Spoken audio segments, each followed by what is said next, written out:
आज हम बात करने वाले हैं एक ऐसे मुद्दे पर जिसके नंबर्स भले ही ठंडे लगते हों, लेकिन इसका इम्पैक्ट आपके घर तक गर्म हवा की तरह पहुंचता है। इंडियन रुपी गिरता क्यों जा रहा है और क्या ये इंडिया के लिए एक चिंता का सबब है? शुरू करते हैं एक हल्की सी मुस्कान के साथ, क्योंकि सीखना हमेशा डर के साथ नहीं, क्लैरिटी के साथ होता है। तो आज का माइक ऑन है, एनर्जी ऑन है, चलिए शुरू करते हैं।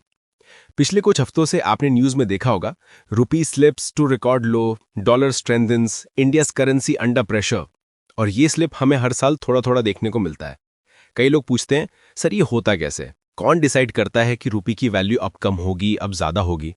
और मैं आपको यही बताना चाहूंगा कि इसका आंसर किसी एक ऑफिस, किसी एक मिनिस्टर, किसी एक बटन में नहीं होता। ये एक पूरा मैकेनिज्म है जिसका नाम है ग्लोबल करेंसी डिमांड। दुनिया भर में एक ही करेंसी है जिसको दुकान के काउंटर की तरह ट्रीट किया जाता है, डॉलर। जैसे आप नेपाल की करेंसी लेकर इंडिया के किराने की दुकान में चले जाओ, दुकान वाला बोलेगा भैया मजाक मत करो। वैसे ही दुनिया भर में trade, oil, defence equipment, global payments सब डॉलर में होते हैं। इसलिए दुनिया भर की कंट्रीज डॉलर खरीदती हैं, होल्ड करती हैं, और जब डिमांड बढ़ती है डॉलर स्ट्रांग होता है और रुपीज जैसी करेंसीज कंपैरेटिवली वीक होती जाती हैं। आप पूछोगे, बट इंडिया तो स्ट्रांग है, फॉरेक्स रिजर्व्स भी स्ट्रांग, इकोनॉमी भी ग्रोइंग, एफडीआई भी आ रहा है, फिर रुपी क्यों वीक हो रहा है? देखिए, यही इंटरेस्टिंग पार्ट है। इंडिया के पास फॉरेक्स रिजर्व्स 600 बिलियन डॉलर्स से भी ज्यादा रहते हैं। श्रीलंका जैसा कोलैप्स इंडिया में हो ही नहीं सकता, क्योंकि हमारे पास फॉरेन करेंसी बफर बहुत स्ट्रांग है। लेकिन फिर भी रुपी स्लिप कर रहा है। क्यों? थोड़ा सा वक्त लेते हैं, सांस लेते हैं और एक कहानी से समझते हैं। रुपी की कहानी। जब इंडिया आजाद हुआ था, $1 की कीमत लगभग ₹1 के बराबर थी। आज हमारे लिए ये सोचना भी मुश्किल है, लेकिन 1991 में liberalisation, globalisation, private business expansion, ये सब ने इंडिया को दुनिया से जोड़ दिया। और जब आप दुनिया से जुड़ते हैं, आपको दुनिया के रूल्स भी फॉलो करने पड़ते हैं। करेंसी फ्लोट होने लगी, मार्केट फोर्सेस डिसाइड करने लगी कि रुपी की वैल्यू क्या होगी। आज €1 लगभग 9700 रुपीस के बीच में, ब्रिटिश पाउंड 118 के आसपास, और जापानीज येन, जिसका एक टाइम ₹0.5 होता था, वो भी ऑलमोस्ट 0.57 के आसपास चल रहा है। मतलब रुपी सिर्फ डॉलर के अगेंस्ट कमजोर नहीं हो रहा, मेजर ग्लोबल करेंसीज के अगेंस्ट भी स्लिप हो रहा है। ये कंसर्न का पॉइंट है। अब आते हैं NER और REER पर, नॉमिनल इफेक्टिव एक्सचेंज रेट और रियल इफेक्टिव एक्सचेंज रेट। सुनने में टफ लगता है, बट मैं प्रॉमिस करता हूं आपको बिल्कुल आसान भाषा में समझाऊंगा। NER को ऐसे समझिए, इंडिया के टॉप 40 ट्रेडिंग पार्टनर्स की करेंसीज ले ली जाती हैं, उनकी वैल्यू का एक वजन तय किया जाता है और उसके बेसिस पर कैलकुलेट होता है कि रुपी दुनिया में नॉमिनली कितना स्ट्रांग है। REER में इन्फ्लेशन को एडजस्ट किया जाता है, मतलब रियल परचेसिंग पावर कितनी है।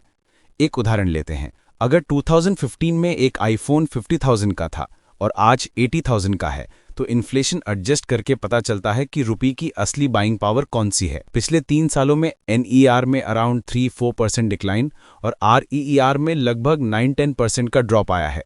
मतलब रुपी ओवर वैल्यूड से अंडर वैल्यूड जोन में चला गया है। जो लोग सिर्फ कीमत देखकर बोलते हैं अरे रुपी तो स्टेबल है, उनके लिए सच्चाई थोड़ी अलग है। अब बड़ा सवाल, ये हो क्या रहा है? सबसे पहला फैक्टर, इंडिया का डोमेस्टिक इन्फ्लेशन लो है। CPI इन्फ्लेशन 4+-2 के RBI टारगेट बैंड में रहता है।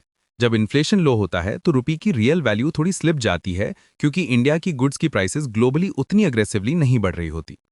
दूसरा फैक्टर, IMF के मुताबिक इंडिया का फॉरेक्स अरेंजमेंट क्रॉल लाइक है, मतलब हम अपनी करेंसी को एक कंट्रोल्ड धीरे धीरे फ्लोट करते हैं। चाइना जैसा नहीं, जो कभी कभी अपनी करेंसी को जानबूझकर लो रखता है ताकि एक्सपोर्ट्स कंपिटिटिव रहें। इंडिया की एक्सपोर्ट कंपिटिटिव बन सकता है, पर हम ग्लोबल मार्केट्स में ज्यादा इंटीग्रेटेड हैं। हमारी करेंसी को आर्टिफिशियली झुकाना हमारे लिए हमेशा बेनिफिशियल नहीं होता। तीसरा फैक्टर, RBI का स्टैंस। RBI ने अभी करेंसी डिप्रिसिएशन को लेकर एक कंट्रोल्ड टॉलरेंस रखी हुई है। उनका कहना है इससे कोई क्राइसिस नहीं होगा, लॉन्ग टर्म में बेनिफिशियल हो सकता है। इसलिए RBI हर गिरावट पर मार्केट में हैवी इंटरवेंशन नहीं करता। चौथा फैक्टर, ग्लोबल स्लोडाउन और ग्लोबल इन्फ्लेशन। जब दुनिया में इन्फ्लेशन हाई होती है, कमोडिटी प्राइसेस बड़ी होती हैं, मिडिल ईस्ट टेंशंस या ऑयल शॉक्स आते हैं, इंडिया जैसे ऑयल इंपोर्टिंग देश के लिए सिचुएशन टफ हो जाती है। और जब इंपोर्ट्स महंगे होने लगते हैं, नेचुरली रुपी प्रेशर में आता है। और जब प्रेशर आता है, तब RBI इंटरवेन करता है। अब ये जब तक टेक्निकल लग रहा था, अब यहां से प्रैक्टिकल वर्ल्ड में आते हैं। रुपी गिरने से इंडिया को क्या फायदा, क्या नुकसान? देखिए, पहला फायदा, एक्सपोर्टर्स को बेनिफिट। डॉलर स्ट्रांग, रुपी वीक, मतलब इंडिया का माल दुनिया के लिए सस्ता। IT companies, service exports, BPOs, freelancers, सबको फायदा। पहले क्लाइंट से $80 मिलते थे, अब वही $80 रुपीज में कन्वर्ट होके ज्यादा बन रहे हैं। दूसरा फायदा, एक्सपोर्ट कंपेटिटिवनेस बढ़ती है।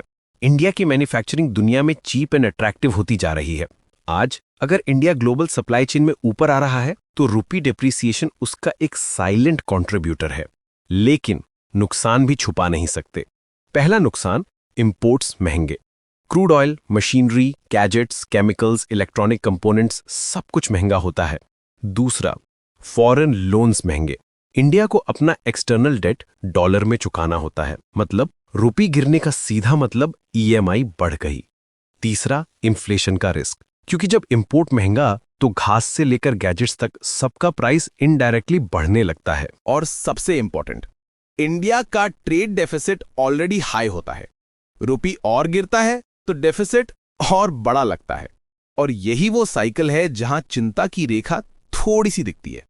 अब अगली बार जब कोई कहे रुपी गिर गया, इंडिया खत्म, तो आप मुस्कुराना, क्योंकि पिक्चर उतनी डार्क नहीं जितनी दिखाई जाती है। इंडिया का फॉरेक्स रिजर्व स्ट्रांग है, ग्रोथ 8.47% तक पहुंच रही है। एशिया पावर इंडेक्स में इंडिया टॉप 3 में है। एफडीआई इनफ्लोज में इंडिया वर्ल्ड लीडर बन रहा है। इनफॉर्मल इकोनॉमी एक पावर हाउस की तरह चल रही है, मतलब कंट्री स्ट्रांग हो रही है। करेंसी का स्लिप एक पॉलिसी चॉइस भी हो सकता है, क्राइसिस नहीं। आखिरी बात, करेंसी का गिरना कभी कभी किसी देश का वीक होना नहीं, बल्कि उसका स्ट्रैटेजी शिफ्ट होता है। और इंडिया अपने ग्रोथ के नेक्स्ट फेज में एंटर कर रहा है। और जाने से पहले एक सिंपल एग्जांपल जो मैं हमेशा देता हूं, अगर सिर्फ पैसे छाप देना ही सोल्यूशन होता तो सब देश प्रिंटिंग प्रेस खोलकर बिलियनर बन जाते। मैं इस पेन को उठाता हूं और कहता हूं, अगर मैं हर घर में इस पेन के 10,000 टुकड़े बांट दूं तो क्या यह पेन की कीमत बढ़ेगी? नहीं, गिर जाएगी, क्योंकि वैल्यू डिमांड सप्लाई से बनती है, प्रिंटिंग से नहीं। करेंसी का भी यही रूल है। और सबसे इंपॉर्टेंट, तो दोस्तों, रुपी फॉलिंग है, कंसर्न्स भी हैं, लेकिन क्लैरिटी भी है। इंडिया की कहानी अभी लंबी है और रुपी का हर ऊपर नीचे होना इस कहानी का एक कैरेक्टर है, एंड नहीं। आशा करता हूं आज के एपिसोड से आपको क्लैरिटी मिली होगी। आप अपनी अंडरस्टैंडिंग कमेंट्स में लिखिए। मिलते हैं अगले वीडियो में।